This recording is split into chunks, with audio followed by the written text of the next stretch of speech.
Like, I know his most listened to song on Spotify is Casual by Chaperone. I didn't cry there. I cried when I got to my friend's house. So, you know, a win is a win. Yeah, it's low-key gay as well.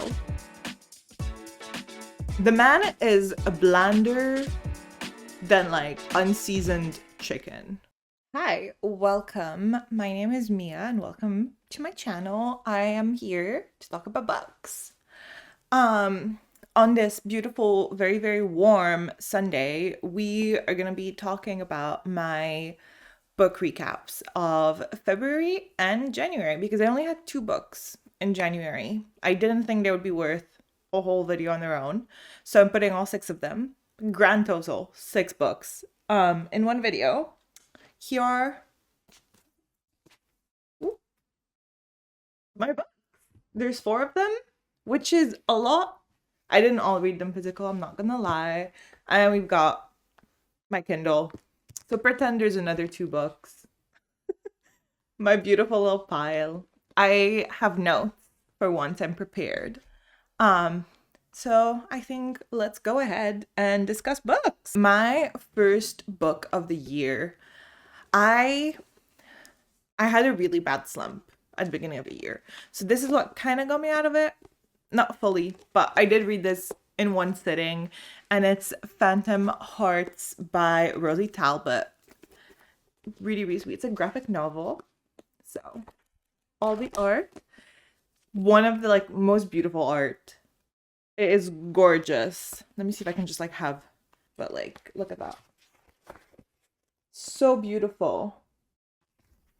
Stunning. I saw this at Waterstones and I was like, yes, absolutely. Our main character is Malia over here. She's really sweet. She's, I think, senior? I don't know. She's in high school.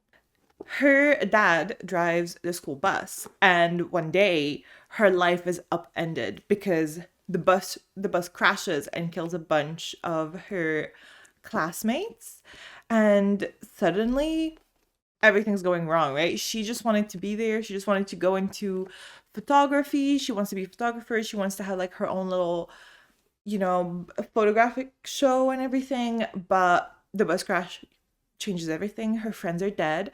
And then in her little town, the journalists start saying that her dad did it on purpose, that he crashed it on purpose, and he was trying to kill himself and kill everyone on the bus with him.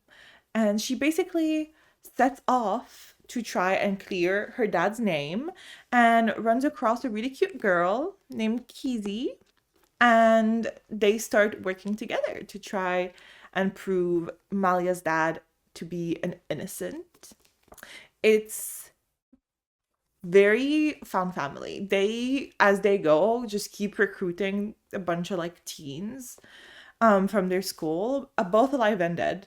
This needs to be said. It's not a spoiler, but she starts seeing ghosts and being able to talk to them, and she works with the ghosts to prove that her dad did not kill them.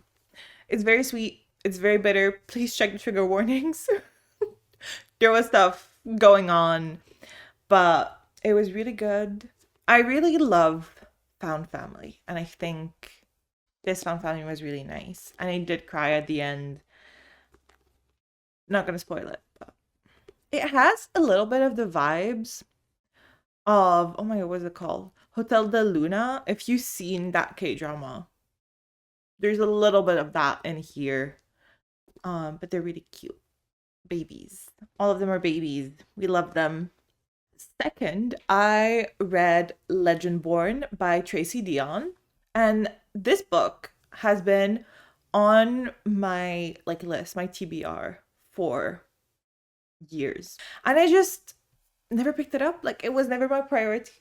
But I was in Leicester visiting my best friend, and we were at Waterstones, and I picked up Heavenly Tyrant 2 weeks before release, by the way. They had it just there chilling.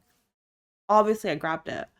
But I was checking out Heavenly Tyrant, and the amazing bookseller was like, oh my god, that book, yes, slay. And I was like, thank you, bestie.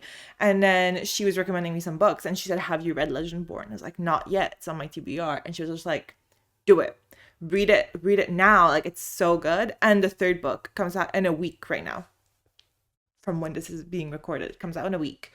And I was like, you know what? Perfect timing. Let me pick it up. And I did. And I read it. And let me tell you, Coco, you were right. I'll link her. She has a bookstagram. I'll link her down below. But you were right.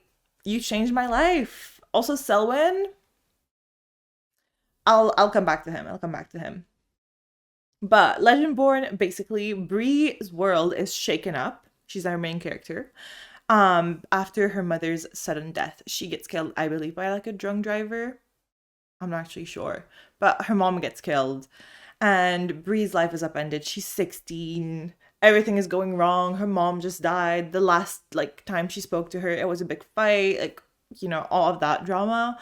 And she wants nothing to do with her family home, nothing to do with her dad. She just wants to, get out and kind of restart in a way her life. So she goes to UNC in a residential program for like really brilliant um students, high school students. I don't know how the US works. I have no idea, but she goes to UNC as a high school student. And on her first night there, she goes out with her friend that she's there with, whose name I have completely forgotten. Sorry, she's kind of cool, but no idea what her name was.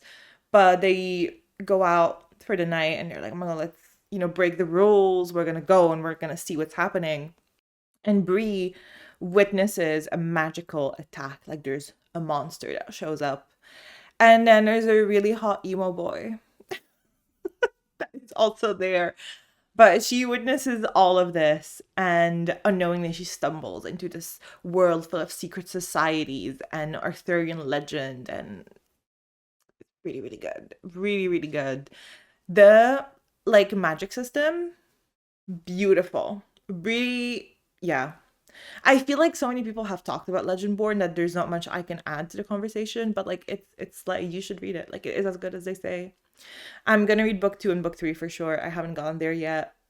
There's a lot going on. There's so many books to read. And I was in the queue to see Dan and Phil because that's where my origin story comes from. And I was there reading, with my little phone in the queue for like an hour because the queue was insane, by the way. It was like wrapping around the whole building. Absolutely insane. But I was like reading Legendborn, waiting for it, and having the best time. Really great distraction. Great book. It got so good the second the show started. Like I was like, oh my God, what's happening? And then shit went down and the show started. So thank you for that, I guess. It was worth it. Dan and Phil were worth it. But yeah, the writing is beautiful. I think Tracy Dion like really did such a good job of mixing like reality of being, a woman of color in a very historically white college, especially I feel like in the US it's different. I don't know. Don't remember last time I was there. It was 2006. I was 5. Um but from what I've heard from my friends who live there, still not great. Considering the political situation, I feel like that's kind of a given at this point. But, anyway, really good mixing of all of that and all of these very serious, very real issues with Arthurian legend. Really nice. I am a sucker for anything that has to do with King Arthur. When I was like 10, I played one of the old. It was like one of the Tomb Raiders from the anniversary edition where she goes looking for stuff from King Arthur, and ever since I've been obsessed. So you say King Arthur, I will read it. It's very easy. I'm like that simple of a person. The characters are so fun. But I will say, like, I had two minor issues with this book. One of them were that there were so many people. I don't remember who is who's squire and who is who's whatever. Like, there's so many people, and like, there's a couple. I think some people died. I don't remember if it just got hurt or they died. But the problem is, I don't remember who they are. I don't really care, and I feel like I should have cared, but like, I don't know who you are. So does it matter if you're dead? I don't know. Um. I will also like Nick, so cute. We love him. I love a reluctant, prince. He's not a prince, but like he has those vibes where, he has to carry the crown, but he really doesn't want to carry the crown. I love those vibes. Um, but yeah, Selwyn though. Selwyn. Like, yeah, Nick is cute, but Nick is like the golden retriever, right? But like Sel is just the emo. And I, in fact, have a thing for them, apparently. He is basically Sebastian from Stardew Valley, but with magic powers. That's all that needs to be said. Like, if you know, you know. If you get it, you get it. And if you don't, well, you should play Stardew Valley because it's so good. Just saying. Also, I am waiting to see. I don't know if Tracy Dion like is aware of how hard she is laying down the groundwork for a throuple for Nick, Sel, and Brie because like those three, fuck the love triangle. Just put them all together. Why choose?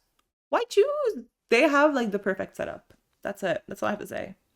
And yeah, my second like minor thing, I feel like the big revelation of the end could have been handled a little bit nicer, but that's just like a personal thing. I'm gonna say I am really tired of the essay tropes in books of like so many things and so many plot points revolving around sexual assault. And I get that like it's a thing.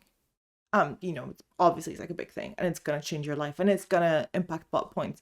But I've just been seeing it in so many books in a row, and I'm just kind of like, well, there are so many things that could happen. Did it need to be essay? I don't know. I don't know. Maybe just that's just me. Maybe just the books I've been reading. But yeah. Next, I finally read Queen of Nothing and I finished the Cruel Prince trilogy. It took me like 3 years. I'm not gonna lie. I think so. I picked up Cruel Prince in like 2021, I think. And the first time I read it, I got halfway through and I did not like it. And I put it down and I DNF'd it. And I came back to it a couple years later and absorbed it so quickly. I ate it up. It was so good. I don't know why the first time I read it, I wasn't in the right place. I think I was going through it at the time. So makes sense. But reread it and then I obviously fell in love. And then I could not get myself to read this for over a year because I didn't want the series to end. It sounds so silly, but like I didn't want the series to end. I just realized my mic is like in the shot. There's like this big blob with my microphone. Ignore it. But yeah, I did not want the series to end. I love Carden and Jude so much. And reading this, like every time something happens, I would cry. There's like multiple points, like even things that really should not be making me cry. Just remembering that this was the last book made me cry. And I was on a train again on my way to Leicester because I spent way too much time there. And I was at, like those tables in the trains, and it was me and those two kids and their dad. I was just there trying really hard not to cry. I didn't cry there. I cried when I got to my friend's house. So, a win is a win. But I did cry. There's gonna be minor spoilers for Cruel Prince. But this basically, after everything Jude did in the first two books, she finally has so much power at her fingertips. But then she gets exiled, right, at the end of the second book. And suddenly she is confined back in the mortal realm and she doesn't know what to do with herself. And she's just trying to understand what is happening, and she's convinced that Carden betrayed her and all of that is happening. And then Taryn shows up, her little bitch of a sister, by the way. Don't like her. But she shows up and she begs Jude for help. And obviously Jude's gonna do it because Jude is a nice person. I don't know if I would have done it. I would have. But Taryn's still a little bitch. And so Jude disguises herself as Taryn and sneaks into the court and shit unfolds. And there's war and a lot of politics. These books are there's so much politics going on in these books, which I love. I love my fantasy with its politics. I know some people don't. So yeah, there's war. There's Jude behind enemy lines, killing some people, a lot of stabbing, some falling from rafters. Great. Beautiful. Yeah, Jude and Carden, my babies. My babies. I love them so much. And yeah, they're both sarcastic little bitches. And I love them for it, like that's amazing. from them. I would also like to say, Holly, can we please get an Oriana prequel? Because I would read the shit out of that. Like, Oriana is such a cool character, and I really like her, and I would love to see more. Um, my camera decided to shut me up. But yeah, I need like 12 more books, please. This series is so good and I love it so much. Next, when we were again in Leicester, when I finished Queen of Nothing, I passed by the same Waterstones. Again, we're back in the same place. And I got this Carmilla by Sheridan Le Fanu, which I thought was a woman, but it's not. This is a man. Um, so this is the only book written by a man that I've read so far this year. What does that say about me? I don't know, but I read this, and it's basically the book, like the OG vampires before Dracula. This is like 20 years before Dracula came out. 26 years, sorry. And it's a vampire. And it's sapphic, which is fun. I will say it's not that romancy, so I don't know if it qualifies as like sapphic at this point, but you know, it says it's sapphic, so who am I to disagree? But yeah, basically our main character is Laura, and we are reading this book through letters that she wrote to this like random man who's telling her story. I don't actually remember. Yeah, some random guy is telling her story, and he's reading the letters that she wrote, recounting her life. She lives a very solitary, isolated life with her dad, who I don't remember why he was so like he wanted to live in the middle of nowhere in Austria, but I mean, good for him. So she only lives with her like ailing father and the servants in their household. And one night they're outside, they're looking at the moon, which I guess in the 1800s that's what you would do for entertainment. Like, that does not sound like fun, but also they had nothing else. You know, they couldn't just watch Supernatural. They would just watch the moon. So good for them. Um but they're just looking at this moon, and then a whole carriage rocks in, turns over. There's a woman coming out of it sobbing, and then there's a child that's, you know, fainted and out of it. And the dad basically was like, "Oh, we're gonna take care of your kid. Like, leave her here." Which I will say, wild work to leave your only child with these people who live in the middle of a forest on their own, and you're just like, "Yeah, you can keep my kid. That's fine. Keep her for like 6 months. I don't care." Like, damn, okay. You could just say you don't want her. Like, I know it was like an act. You know, like you find out later it's an act. But like, damn. Like, the fact that that wasn't a red flag for them is concerning. But here we are. Anyway, Carmilla stays with Laura and her dad. And shit goes down. That's really weird. And she's really insane. And then they develop this very homoerotic friendship, honestly, between, sorry, something in my eye, Laura and Carmilla. So yeah, it was fun. I'm not a classic girly. This has not converted me. I feel like it was a very one and done thing.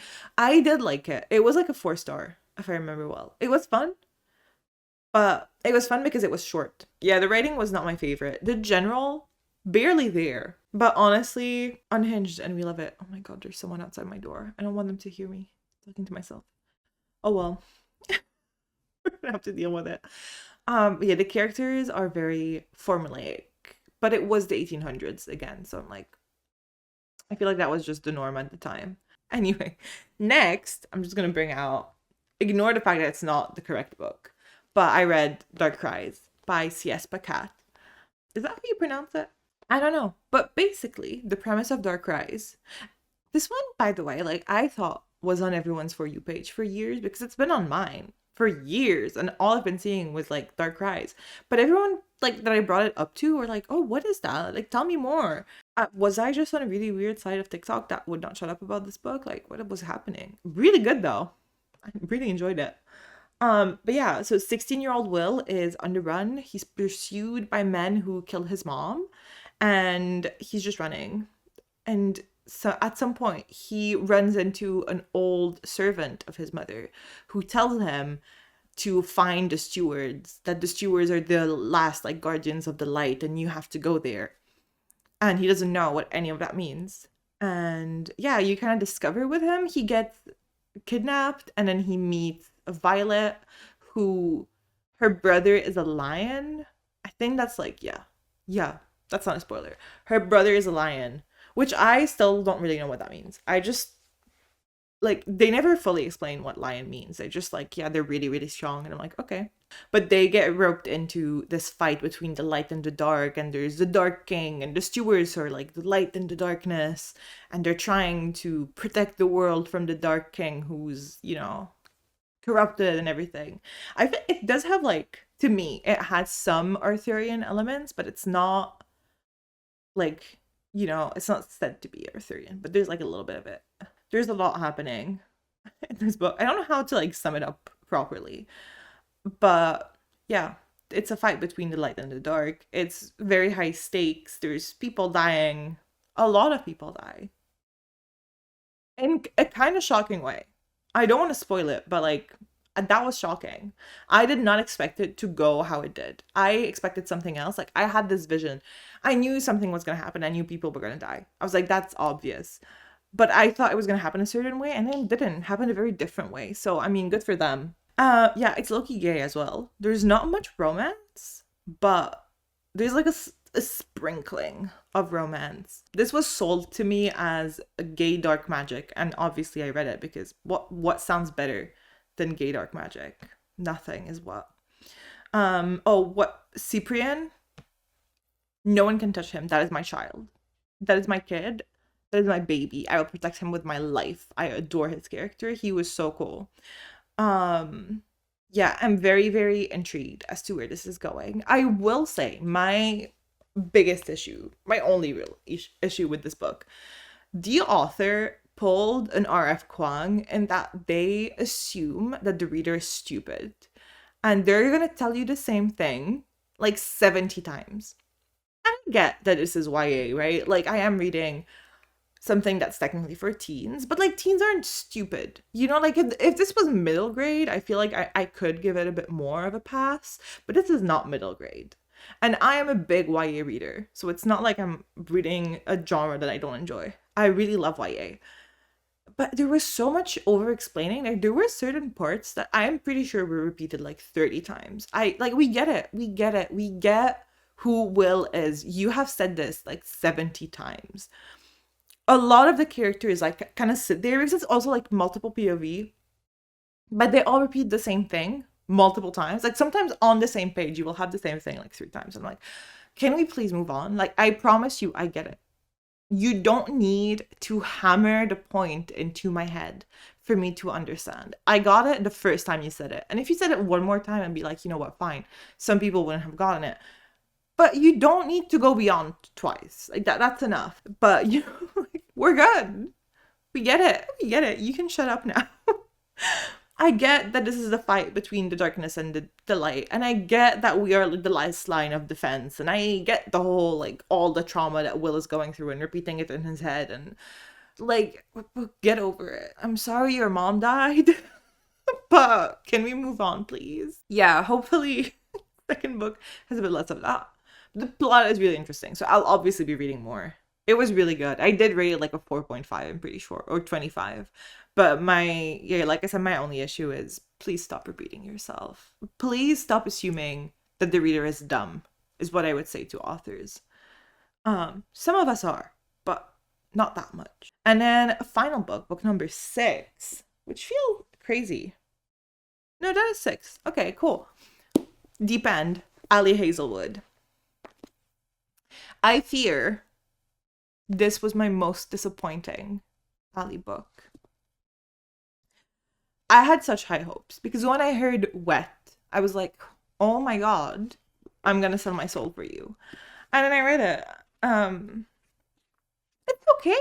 It's not bad. That's the thing, right? Like, it's not a bad book. It's just, it did not meet my expectations. My friend read it before me, and she was like, this is her best book. Like, this is the best Ali's ever done. The characters are amazing. He's so cool, like the main character. She was like, oh my god, he's amazing. The man is a blander than like unseasoned chicken. Like I have never seen such a beige person since like Mal from Shadow and Bone. Like if you told me that Lucas had on his back a tattoo of I am become pool, I would be like, you know what, that makes sense. That fits the character. He is that boring, I fear. Like he has no personality.